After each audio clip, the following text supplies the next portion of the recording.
السلام عليكم ورحمة الله. أشهد أن لا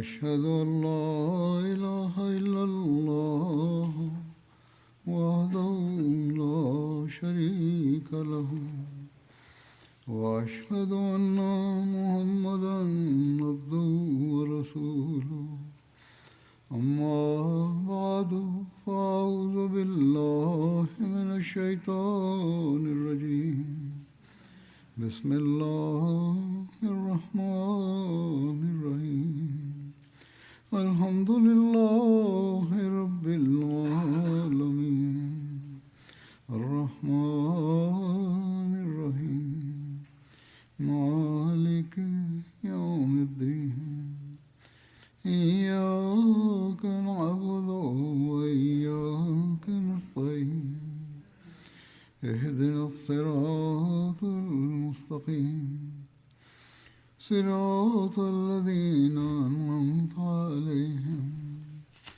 غير المغضوب عليهم ولا الضالين.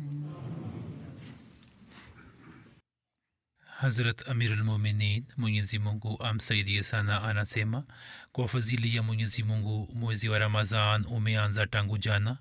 Mwezi huu wa saumu Mwenyezi Mungu ametujaalia haswa ili kujiunganisha na Allah Taala na kujirekebisha katika mambo ya kiroho. Mwenyezi Mungu amjalie kila mwanajumuiya kunufaika zaidi na zaidi katika mwezi huu mtukufu, lakini daima tukumbuke ya kwamba faida ya kweli inapatikana wakati ambapo hata baada ya Ramadhan pia sisi tusimamishe viwango vya ibada na viwango vya mapenzi ya Allah, bali tufanye juhudi ya kuvirefusha zaidi, ndipo tutakuwa wenye kutimiza shabaha ya kuumbwa kwetu.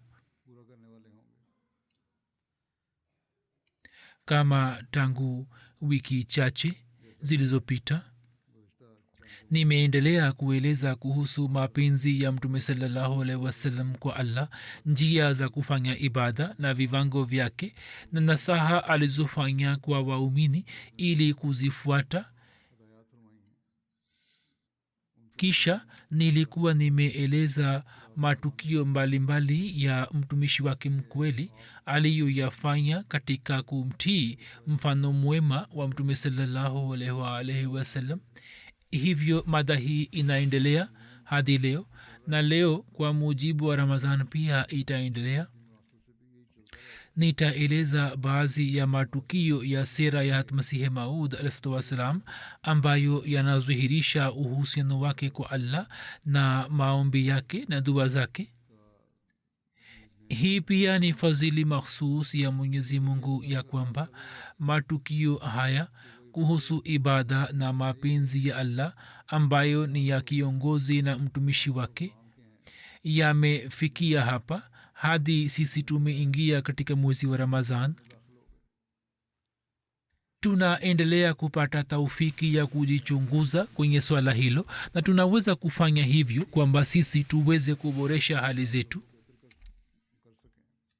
Basi matukio nitakayosimulia au nimeendelea kuyaeleza, kila mmoja wetu anapaswa kuyazingatia ili kuboresha hali yake ya kiroho na kujichunguza. Aendelee kujitahidi kuwa sisi tutatekeleza maagizo na matendo hayo yote ambayo yalikuwa ni njia na mwenendo wa ibada za kiongozi wetu Hazrat Muhammad Mustafa sallallahu alaihi wasallam na mtumishi wake mkweli, au uhusiano wao kwa Allah. Isije ikawa hivi tu kwamba sisi tusikilize matukio hayo kisha tuyafurahie tu, bali yanapaswa kuwa mwongozo kwetu. Katika matukio ya Hazrat Masihi Maud ningependa kuweka mbele yenu riwaya moja ya Hazrat Mirza Bashir Ahmad Sahib. Yeye ameandika maelezo ya mheshimiwa Maulvi Muhammad Abdullah wa Batala ya kwamba yeye aliniambia ya kuwa aghlabu jambo hili ni la mwaka 1907 ya kwamba safari moja amturrahman sahiba binti wa qazi ziauddin sahib ambaye anasema alikuwa jamaa yangu upande wa mama yangu alinipatia kipande kimoja cha karatasi ambacho kilikuwa ni kama karatasi cha kawaida, lakini kwa kuwa juu ya karatasi ile ilikuwa maandiko yaliyoandikwa na Masihi Maud na Tamajan. Hivyo mimi nikaipokea kwa shauku sana na nikaitunza kama baraka. Anasema kwamba muda fulani ikanipotea kwenye vitabu, lakini kwa kuwa karatasi ile ina uhusiano na tukio moja ambalo Amaturrahman alikuwa amenisimulia mwenyewe, hivyo maandiko yaliyokuwa yameandikwa kwenye karatasi ile ambayo ilikuwa ni karatasi ya kawaida, tunapata kujua kuhusu uhusiano wa Masihi Maud kwa Allah, uchamungu, utakaso na namna alivyokuwa anazama kwenye ibada. Anasema hivyo mimi naona kwamba nieleze hapa habari hii. Amaturrahman sahiba siku ambapo alikuwa anaishi kwenye nyumba ya Masihi Maud, anasema kwamba ye aliona na akanisimulia. Anasema kwamba siku moja Masihi Maud na Ummul Mu'minin, yani mkewe, walitaka kufanya majaribio kwamba waone je mtu anaweza kuandika kwa kufunga macho au la. Ni mazingira ya kifamilia na wanafanya majaribio mume na mke. Hivyo anasema kwamba juu ya kipande cha karatasi ya Masihi Maud akaandika maandiko hayo ambayo mimi nakumbuka. Karatasi japo imepotea, lakini mimi nakumbuka na naweza kusema kwa yakini kwamba hata karatasi ile ikipatikana, maneno haya yatakuwa juu yake. Huzur kwenye hali ya kufunga macho, yale aliyoandika yalikuwa haya kwamba mwanadamu yampasa kuendelea kumwogopa Mungu muda wote na aendelee kumwomba Mungu mara 5. Basi hicho ni kiwango ambacho daima amewasihi waumini wake kukifikia. Muda wote alikuwa na wazo moja tu kwamba waumini wangu, bali kila muumini awe na sifa hiyo ya kumwogopa Mungu na daima awe mwenye kuzingatia ibada. Kwa vyovyote vile kwenye karatasi ile ilikuwa maandiko ya Amajan vile vile ambayo naweka hapa, yalikuwa kuhusu mambo ya nyumbani. Maneno ya Amajan yalikuwa haya kwamba Mahmud ni mtoto wangu mpendwa, mtu yote asimsumbue. Na kisha sentensi nyingine ilikuwa ni kuhusu watoto, ya kuwa Mubarak Ahmad anaomba biskuti. Hayo yalikuwa ni maandiko ya wote wawili. Anasema kwamba hayo yalikuwa mambo ya ndani walioandika. Kisha anasema kwamba maandiko ya Masihi Maud yalikuwa yameandikwa kwa kufunga macho, lakini yalikuwa imara sana na yalikuwa yanasomwa vizuri. Licha ya kuandika kwa kufunga macho, ndani yake kulikuwa na utaratibu misili ya maandiko mengine. Mtu anaandika kwa kunyosha mistari, hapo pia herufi za Masihi Maud zilikuwa zimenyoka, lakini Tamajan herufi zake zilikuwa juu chini na mistari pia ilikuwa haikuzingatiwa. Anasema jambo moja ambalo daima nimeendelea kulifurahia na kwa kweli linatufurahisha kwamba katika mazingira ya nyumbani, kwenye hali ya kifamilia, ghafla tu bila kutafakari chochote, huzur kama anaandika jambo fulani, haandiki isipokuwa maneno yenye nasaha tu. Na maandiko ya Ummul Mu'minin yalikuwa kwa mujibu wa mazingira ambayo katika hali ya kifamilia yangeweza kufikiriwa, yangeweza kujitokeza kwenye ubongo wake. Amesema kwamba huu ni uhakika na ndio tofauti inayokuwepo katika wale wanaoamrishwa na Mungu na wengine. Moyoni mwake kulikuwa na uchungu fulani kwamba kwa namna gani watu waletwe karibu na Mungu na shauku ya ibada ipatikane kwao. Basi hili ni jambo moja la ndani la kifamilia, lakini kuna somo ndani yake. Vivyo hivyo Mirza Bashir Ahmad Saheb ameeleza kisa kingine.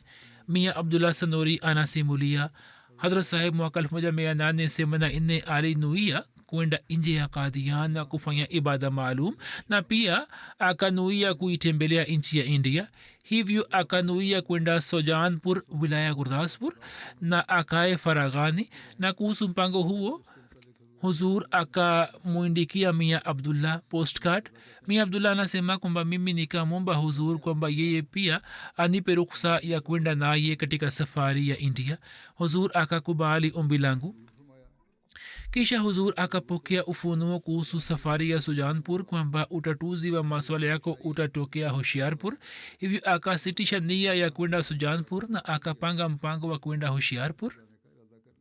januari 1886 alipofanya mpango wa kwenda hoshiarpur akaniindikia barua na kuniita kuja kadian na akamwindikia sheikh meher ali kiongozi wa hoshiarpur kwamba nataka kuja hoshiarpur kwa miezi miwili. unipangie nyumba ambayo iwe kwenye kando ya mji na iwe na maghorofa mawili. sheikh meher ali akatayarisha nyumba yake moja iliyokuwa maarufu kwa jina la tawila. huzur akipanda behli ni gari ndogo inayovutwa na ngombe akitumia njia ya ufukwe wa mto beas akaenda huko. mia abdullah anasema mimi sheikh hamad ali na fateh khan tulikuwa pamoja na huzur. fateh khan alikuwa mkazi wa rasulpur makazi karibu na tanda wilaya hoshiarpur na alikuwa karibu sana na huzur, lakini kwa bahati mbaya akishawishiwa na मौलवी मोहम्मद हुसैन व बटाला आकारिता थी. हुजूर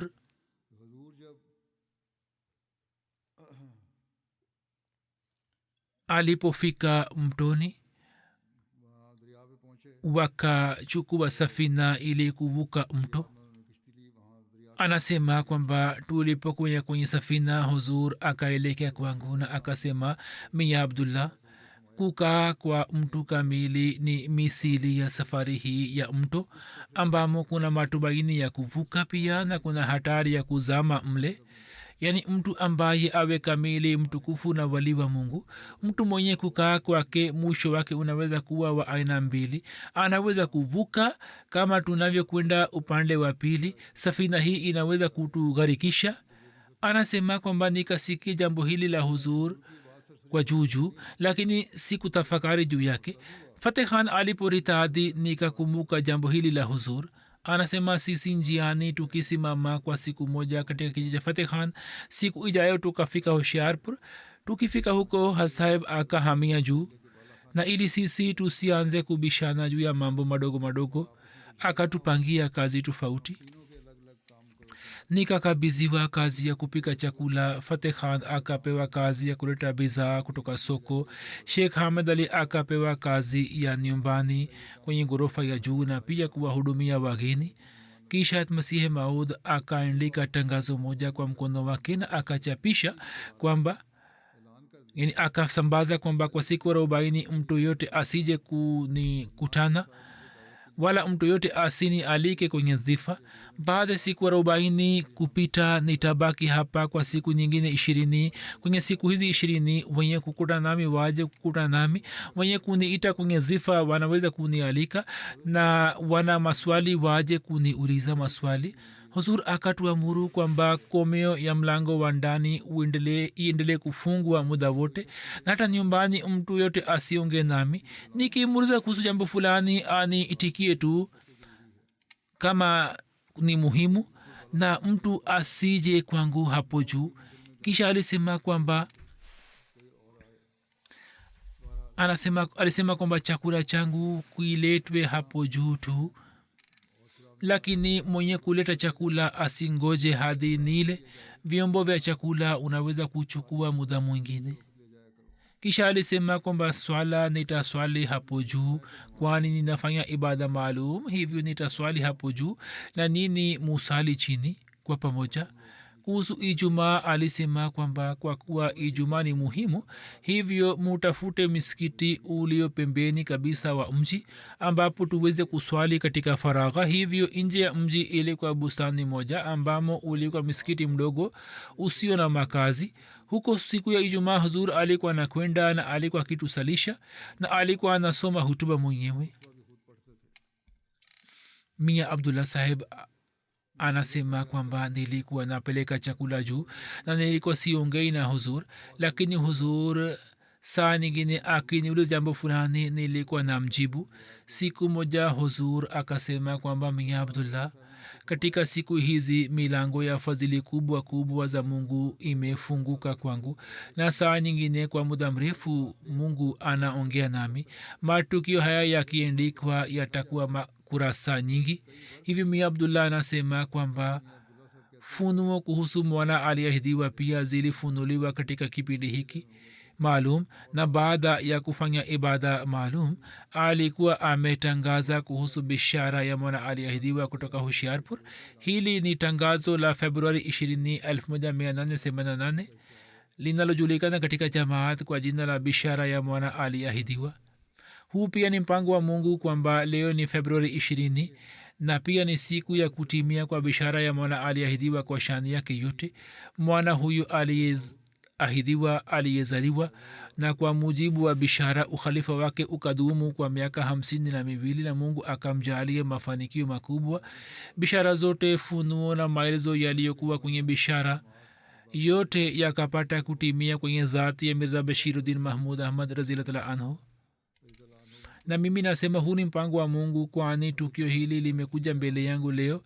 lingeweza kuja siku za nyuma au mbele pia, lakini humo ilikuwa ni hikma ya mungu kwamba siku hii lije mbele yangu na mimi nilieleze hapa hapa.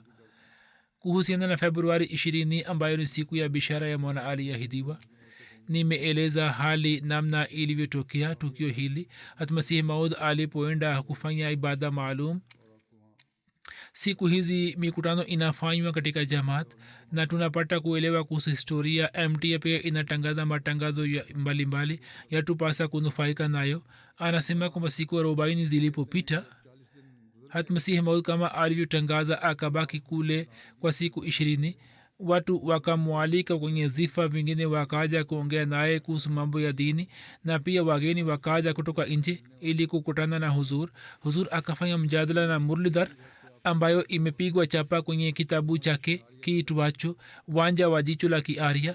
muda wa miezi miwili ilipotimia, huzur kwa njia ile ile akarejea Qadian, na kutoka hushiarpur maili 5 mbali kuna kaburi la mzee moja mtukufu.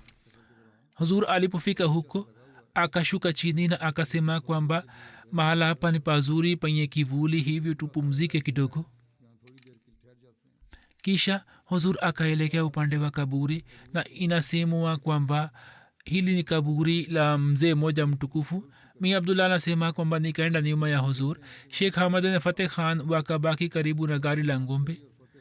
huzur akafika huko, akafungua mlango na kuingia ndani, na akasimama upande wa kichwa chake na akainua mikono ili kumwombea, na kwa muda akaendelea kufanya maombi. kisha akarejea na akaniambia kwamba nilipoinua mikono ya kufanya maombi, mtu huyo ambaye hili ni kaburi lake akatoka nje ya kaburi na akaja kuketi mbele yangu, na kama usingekuwa pamoja nami hata ningeongea naye.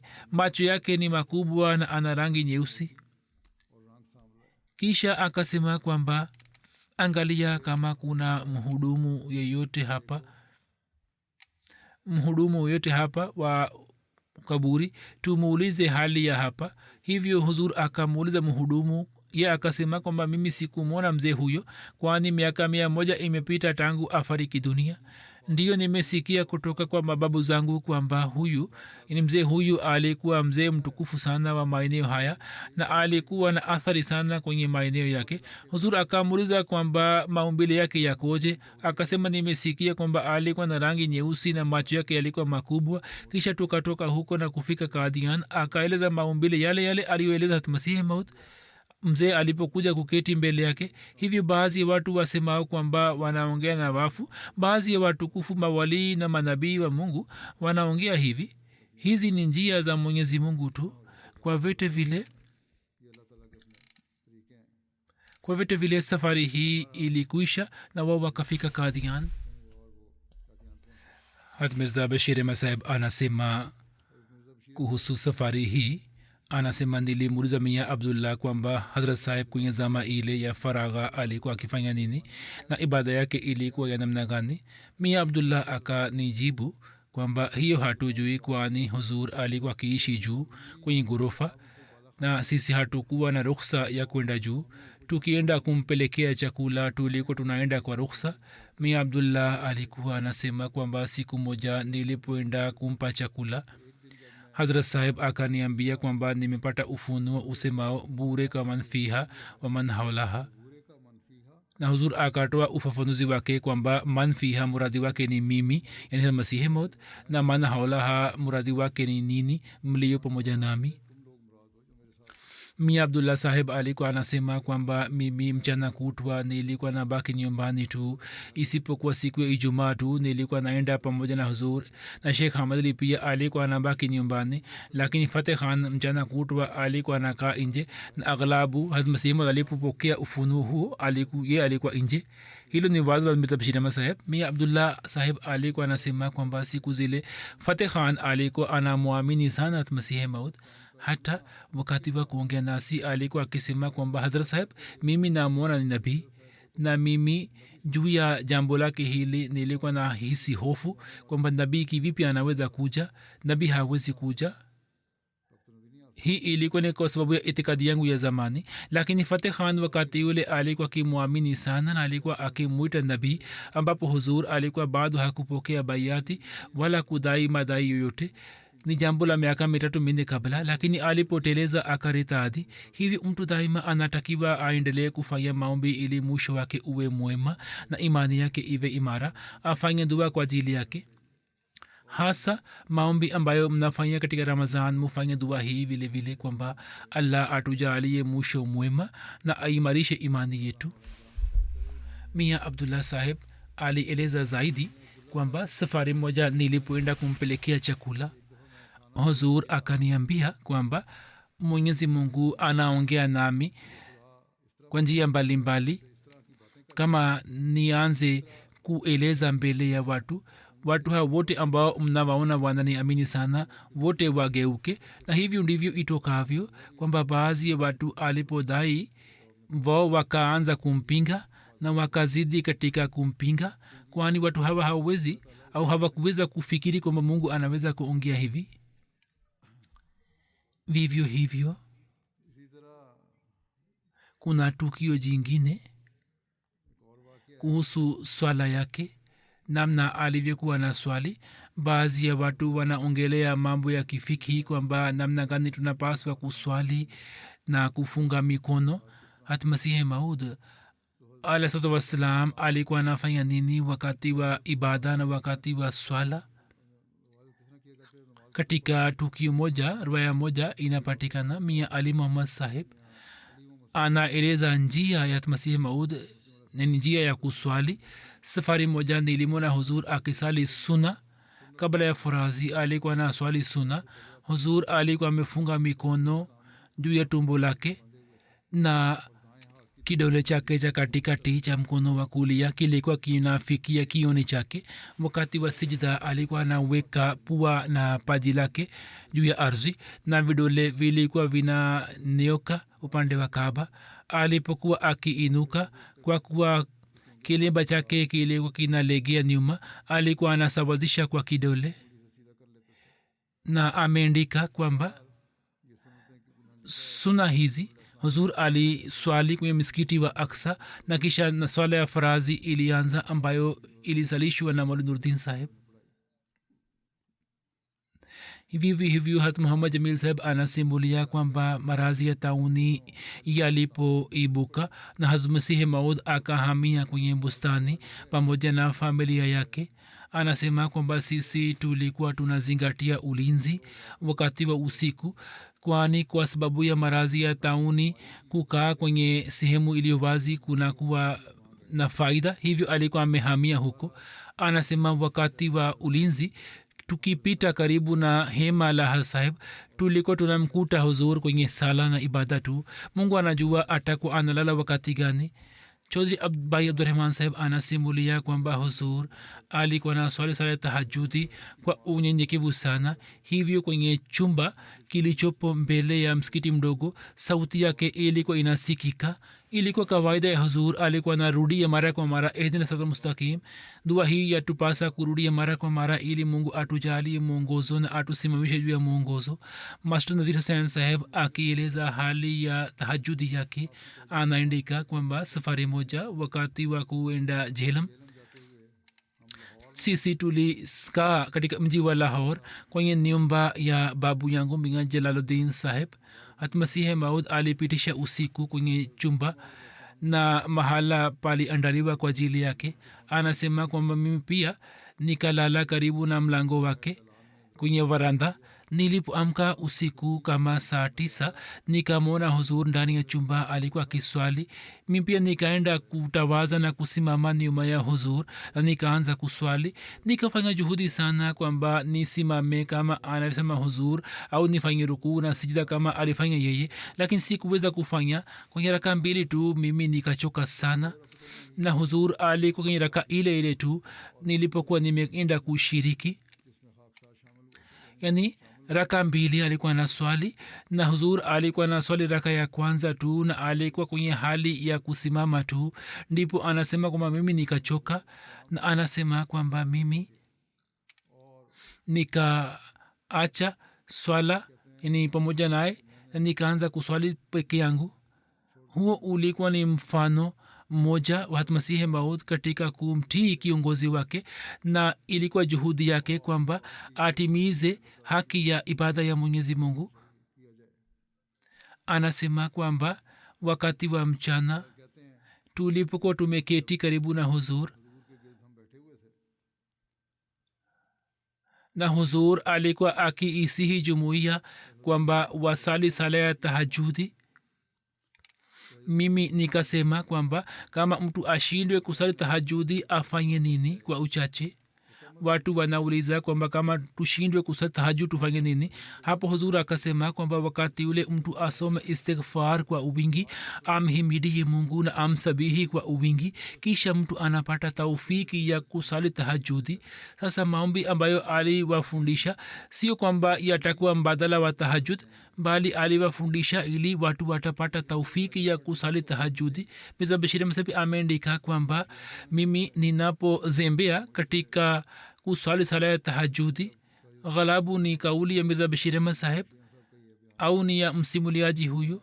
Anasema kwamba mimi nafuata agizo la huzur na mimi napata taufiki ya tahajudi. hiyo ni tiba ambayo yatupasa kuitumia katika siku za uzembe. siku hizi tunaendelea na mwezi wa Ramadhan na tunapata taufiki ya kusali tahajudi. kama hatupati tufanye juhudi kwamba bila shaka katika misikiti tarawe zinasalishwa, na huo unakuwa ni kama mbadala kwa ajili ya watu wazaifu au wagonjwa au wale ambao hawezi kuamka asubuhi mapema au hawezi kutoa muda mwingi, lakini huo sio mbadala ambao uweze kutimiza haki ya ibada.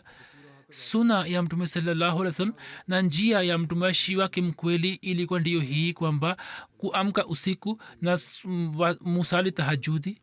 hivi hata kama mtu amesali tarawe anapaswa kufanya juhudi kwamba angalau kwa uchache asali nafali 2 au nafali 4 katika sala ya tahajudi. vivyo hivyo khardun sahib anasimulia kwamba safari moja katika masihi maud kwenye siku za kuchanua maua, wakati wa asubuhi takriban saa 2 asubuhi alitoka kutoka Adian ili kufanya matembezi, na njia iliyopo katikati ya Hindi na Kadrabad na inaitwa barabara. Aliswali nafali 2 kwenye mipaka ya Kadian na kisha akarejea Kadian. yani hata katika matembezi pia akaendelea kuzingatia ibada. hii ni kazi na wajibu wa wakazi wa Kadian kwamba kwa kuwa Masihi Maud ameswali nafali na swala ndani ya Kadian na nje pia, hivyo wao wazingatie utukufu wake, na wakitimiza haki ya kijiji hicho waongeze viwango vya ibada yao. Hatmalak Niaz Muhammad sahib anasema kwamba 1904 nilipoenda Qadian, Hatmasihi Maud alikuwa anakwenda Gurdaspur ili kufuatilia kesi ya Karamdin. Nilipofika huko karibu na mto, huzur alikuwa ameishi kwenye nyumba moja na watu wa jamaat pia walikuwa wameishi kule kule. idara ya zifa pia ilikuwepo kule. niliona kwenye mahakama kwamba mkeka mmoja ulikuwa unatandikwa kwa ajili ya huzur. huzur alikuwa na keti juu yake na watu wengine pia walikuwa na keti juu yake. ulikuwa mkeka mkubwa. anasema kwamba nilikumbuka jambo moja ambalo mimi nalikumbuka hadi leo, kwamba kuhusu wuzu wa huzur kwamba huzur kila alipokuwa akienda kujisaidia baada ya kujisaidia alikuwa natawaza na mimi nikapata yakini kwamba huzur muda wote anakuwa na wuzu. Alikuwa anasoma subhanallah wa bihamdihi subhanallah lazim kwa sauti ya chini na alikuwa anaendelea kusoma. Chaudhry Bhai Abdurrahim Sahib anasimulia kwamba katika siku za mwanzo hii ilikuwa ni kawaida ya huzur kwamba huzur kwenye swala alikuwa anatangulia kuja miskitini. Hivyo safari moja nilifanya juhudi kwamba nimshinde na nifike kwanza, lakini huzur alikuwepo kule. Huzur Akdas alikuwa amepitisha sehemu moja ya ujana wake ambao ulikuwa ni wa miaka 7. Alikuwa amepitisha katika mji wa Sialkot. Huko pia namna alivyoishi kulikuwa na sifa ya upendo wa Mungu ndani yake. Na kila moja alieleza hali ile. Alieleza sifa ya huzur ya kukaa kwenye upuweke na kuzama kwenye swala na kusoma Qur'ani tukufu. Na mimi napenda kuweka mbele yenu shahidi za baadhi ya watu wa Sialkot. Hakim Badr Hussain Sahab anaandika na huu ni ushahidi wake.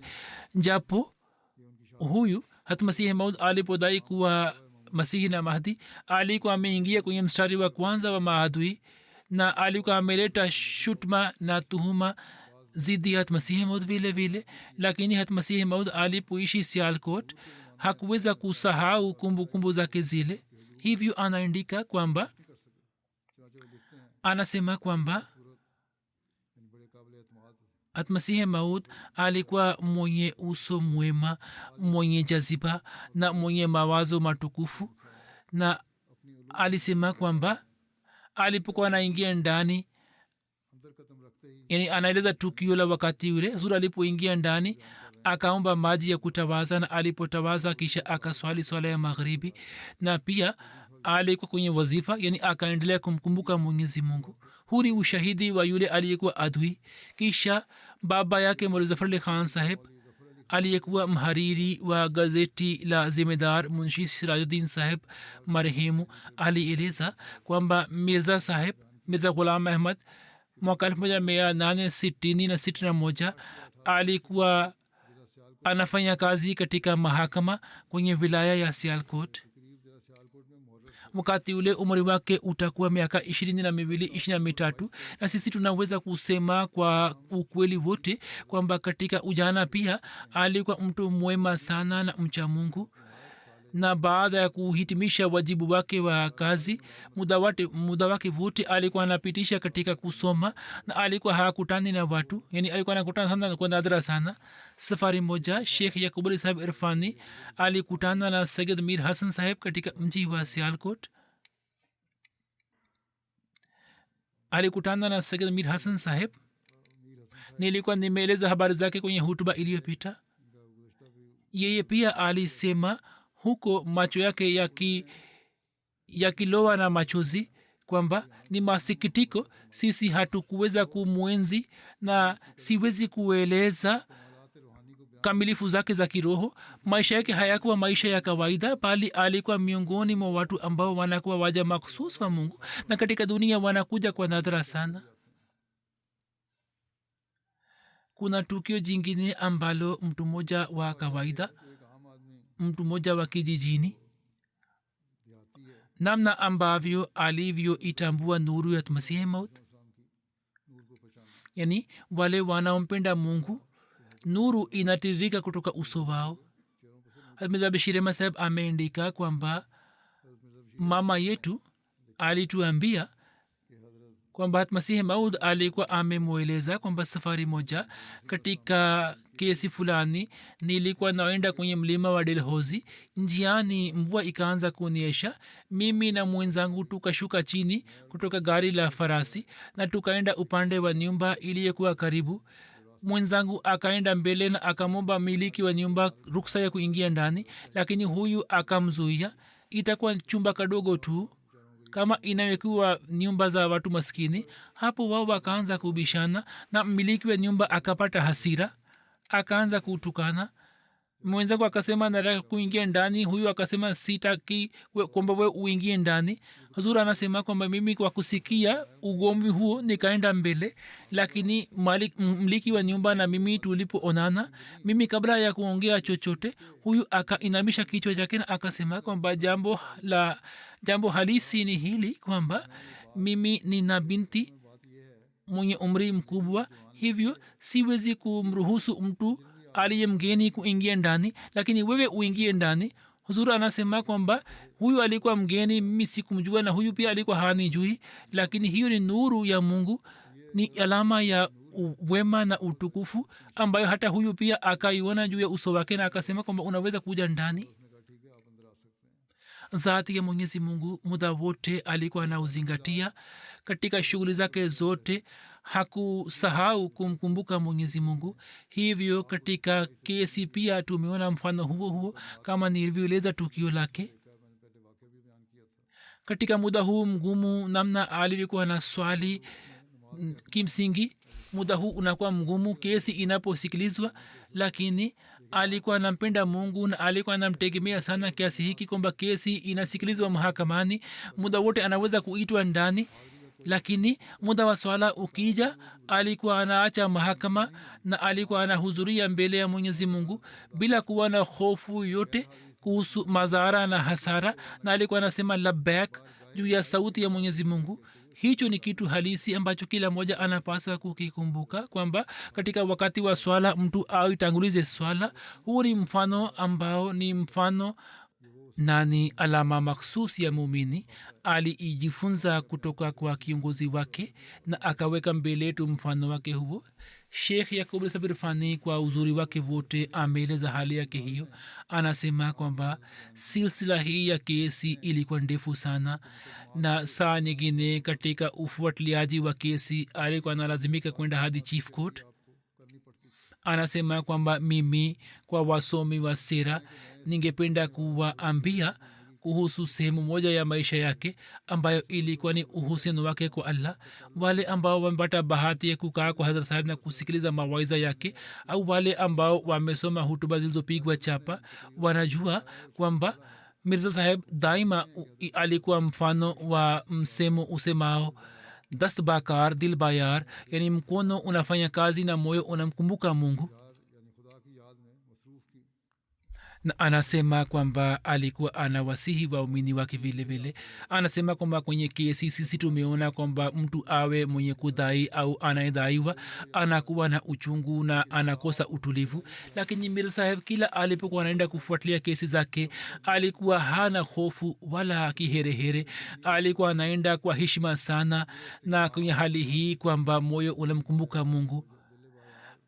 Na ufuatiliaji huo wa kesi ulikuwa ni kutimiza wajibu wa utii wa baba yake, lakini wakati huo huo hakuacha swala yake na hakukafilika farazi na wajibu ambazo ni kuhusu haki za Mwenyezi Mungu. Katika mahakama muda ukiwadia alikuwa anaanza kuswali kana kwamba hana kazi yote nyingine, na kisha ameandika matukio mbalimbali namna ambavyo alikuwa anaitwa mahakamani, lakini alikuwa anaendelea kuswali. Kisha anaandika ya kwamba hata katika safari hizi za kesi pia kila sekunde ikiwa alikuwa na fikra ya zati ambaye ni muumba na mola wa walimwengu. Katika jua litokalo, kwenye nyota na mwezi wa usiku vingavyo, kwenye mito na maporomoko ya maji, kwenye milima ya juu, katika maji na chemchem, kwenye mashamba yenye rutuba, kwenye sauti ya ndege na sauti ya radi, alikuwa anaona dhihirisho la zati moja tu, na alikuwa akiona uso wa chimbuko huyo huyo wa nuru. Yani katika kila kiumbe cha Allah alikuwa anaona kudra ya Mungu tu. Kila upande alikuwa anaona dhihirisho la mpendwa wake huyo. Yeye kwa kuona mwezi kama anakosa utulivu, sababu yake ni kwamba humo kuna uzuri wa mpendo wake, na kama anaona alama na sifa zake kwenye jua na kwenye kila nyota anaona tamasha ya mwanga wake. Kila kitu cha ulimwengu huu kinaangazia muumba huyo huyo wa kweli. Kila jicho zuri kinaonyesha uzuri wake, na kila mkono kinaashiria upande wa Mungu huyo huyo mmoja, na kila bustani na kila ua unaeleza uzuri wake na jamali yake. ni maelezo mazuri sana. jambo la kweli ni hili kwamba anasema kwamba kusema tunasema kwamba hadrat saheb alikuwa akienda kufuatilia kesi, lakini kimsingi katika safari pia mwelekeo wake wote ulikuwa ni kumpenda mwenyezi mungu na kumkumbuka mwenyezi mungu. akieleza hali yake hiyo ameandika zaidi, kama nimekusheleza matukio mbalimbali. safari ya dilhozi huko pia alipoona manzari ya barabara akasema, na alipoona maji kuporomoka chini na milima na uzuri akasema kwamba ni mizuri kiasi gani. hii ilikuwa ni hali yake ya kuzama kwenye dhati, hali ambayo muda wote ilikuwa inamtawala, iwe mchana au usiku. muda wote alikuwa haji kumkumbuka kipenzi chake na mpendwa wake. mirza bashir masahib anasema kwamba mama yangu aliniambia kwamba safari moja masihi maud alisema kwamba mimi nimeambiwa na mwenyezi mungu au mungu ameniambia kutoka kwa mwenyezi mungu kwamba yatupasa kusoma subhanallah wa bihamdihi subhanallahil azim sana. mama yangu anasema kwamba kwa sababu hii alikuwa anasoma sana hadi wakati wa usiku, wakati wa kubadilisha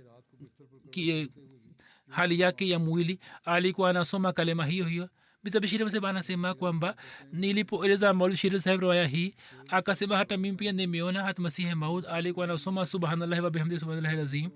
na mirza bashir saheb pia ameeleza ushahidi wake kwamba mimi nimemsikia masihi maud akisoma subhanallah wa bihamdihi subhanallahil azim. alikuwa anasoma polepole na kwa utulivu na kwa amani na kwa upole sana. alikuwa anarudia maneno haya kana kwamba anatafakari juu ya sifa za mwenyezi mungu.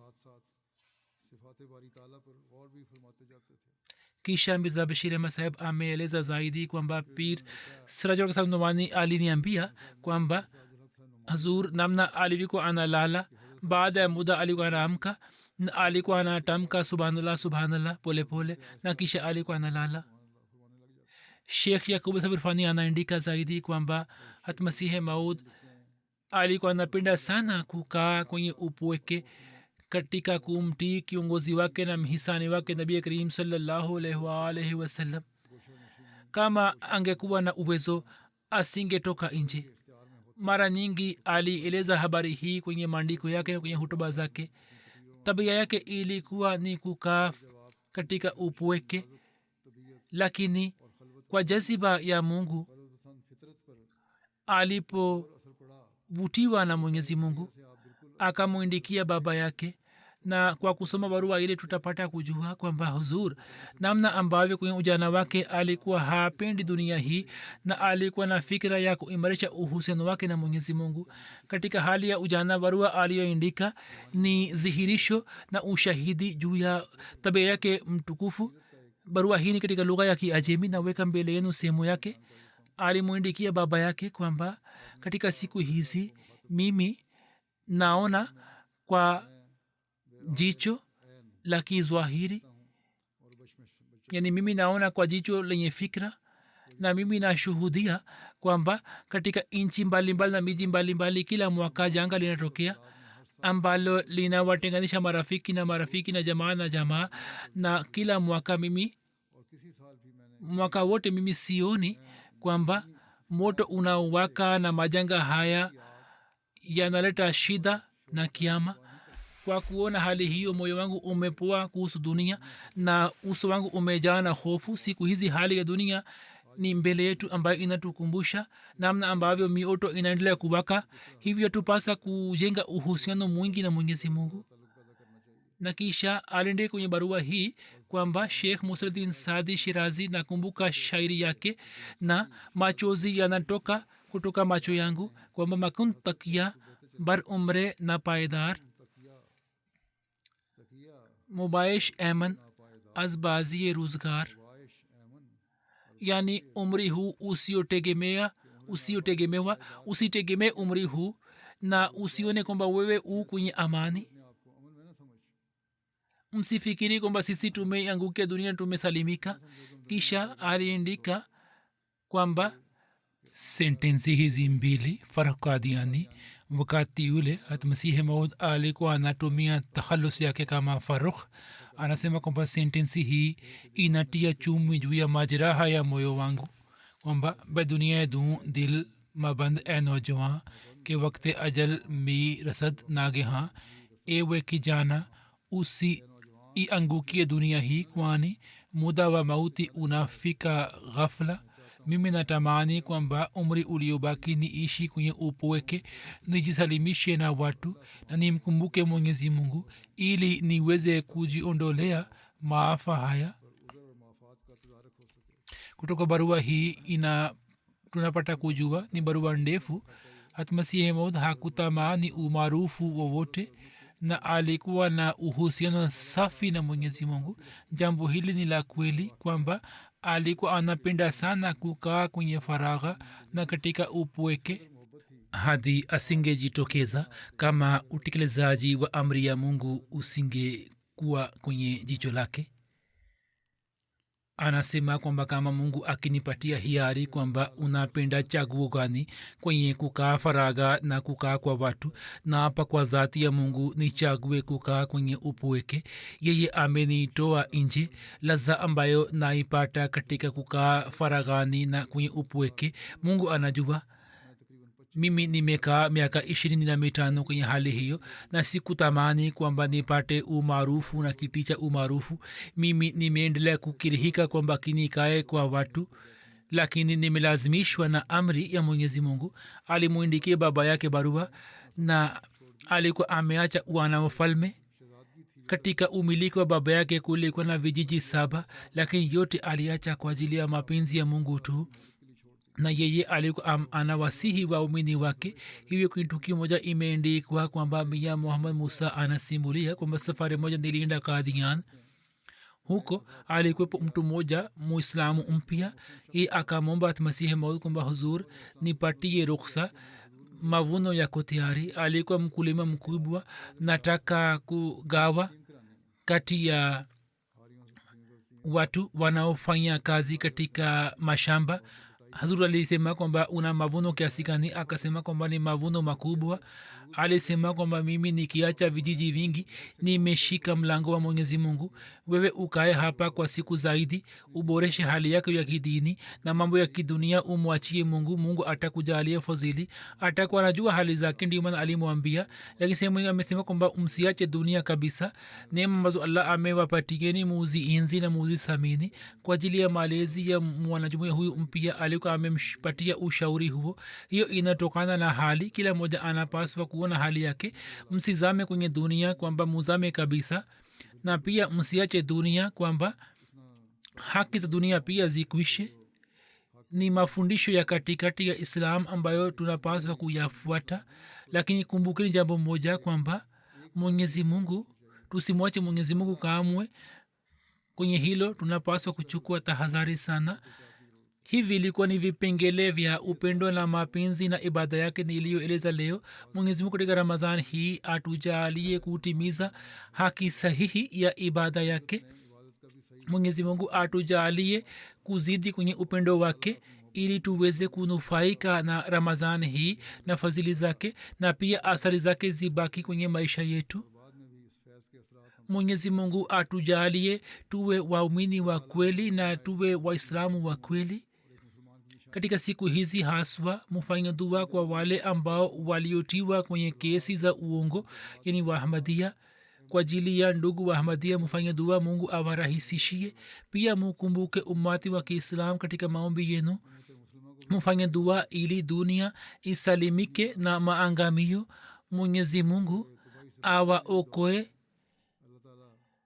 watu walio maasum kutoka shari yao na kama vita imeisha kadiriwa tayari basi mwenyezi mungu awasalimishe walio maasum na awakamate wale wanaofanya zulma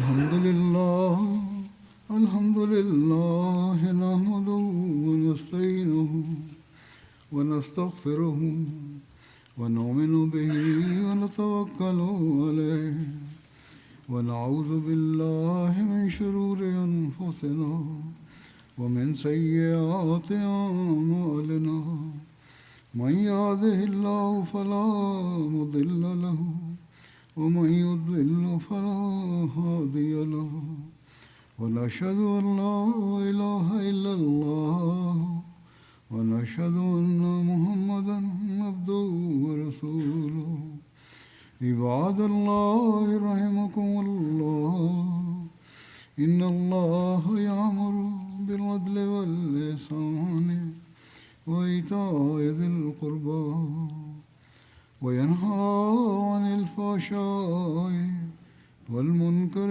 والبغي يعظكم لعلكم تذكرون اذكروا الله يذكركم وادعوه يستجب لكم ولذكر الله أكبر